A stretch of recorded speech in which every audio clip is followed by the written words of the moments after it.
Omar Esop here, bringing the thunder in today's video, talking about how to combine trying to build muscle and gain strength. What I'm all about, athletic aesthetic.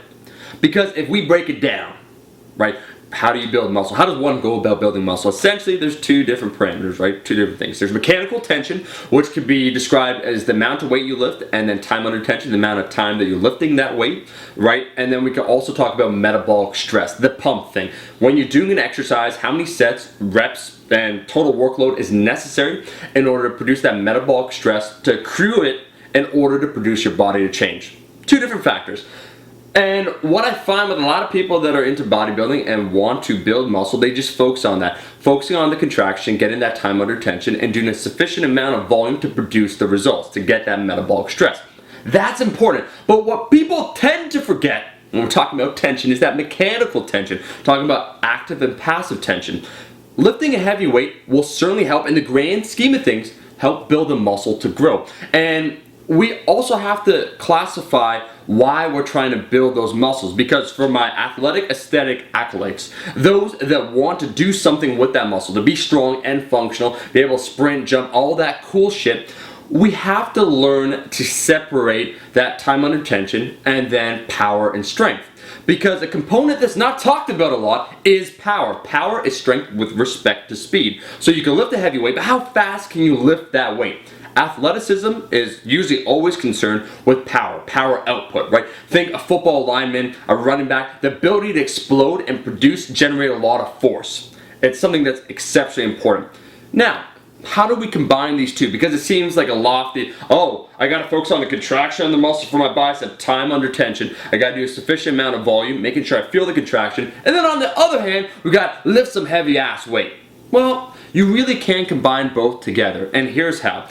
When we talk about athletic aesthetic, what you do, you focus on performance first, and then you slowly shift in the workout to your more hypertrophy-oriented exercises. I'll explain. Your first movement, right, is concerned with performance. Because let's talk about this, time under tension, right? Can you do time under tension with a deadlift? In other words, are you going to be like, oh, I got like 45 seconds under tension, you're going to snap your fucking back. It's not an exercise. Big movements in general aren't really designed for pure hypertrophy unless you're using a lighter load. So I'm talking about the deadlift, right? Also, if you're using a heavy weight for the squat. These are exercises. By being able to lift more weight in these primary movers, it will carry over to all your other exercises. Your assistance exercises, your tertiary exercises, your isolation exercises. If you could bench press a lot of weight, when it comes time to do your little tricep kickback, to get that time under tension, you will be able to lift more weight and therefore produce greater stress on your body for your muscles to grow. So, all I'm trying to say here to break down in this video is that when you do workout, and if you want to follow athletic aesthetic, it's very simple.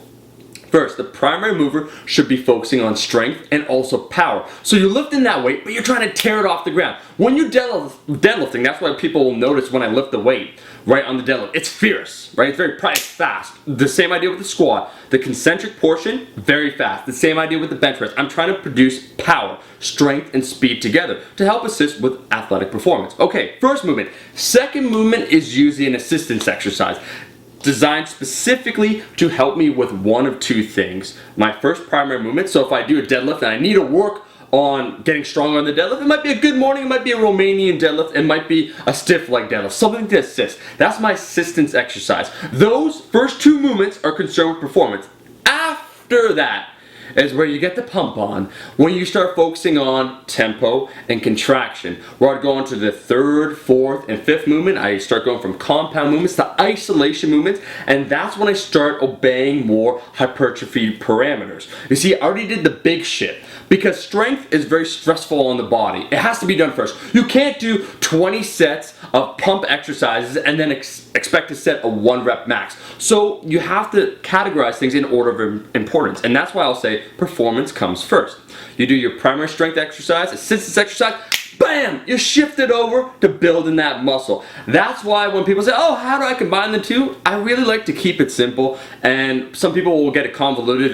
Their heads in the cloud, they have no idea what's going on trying to combine these lofty ideas. It's very simple, guys. You do your primary stuff first, strength, resistance, and then you move on to hypertrophy, right? Focusing on that contraction. That is what I wanted to talk about. Power also is something that is neglected. Just mentioning it briefly, that when you are exploding, when you're lifting a weight, your intention is to rip it off the ground. It'll help carry over in terms of sprinting, jumping, and other activities outside of the weight room. Combining everything holistically, which is what I'm about here. Anyways, I don't want to keep this video too long. I want to keep it short and sweet. You gotta go, probably gotta train.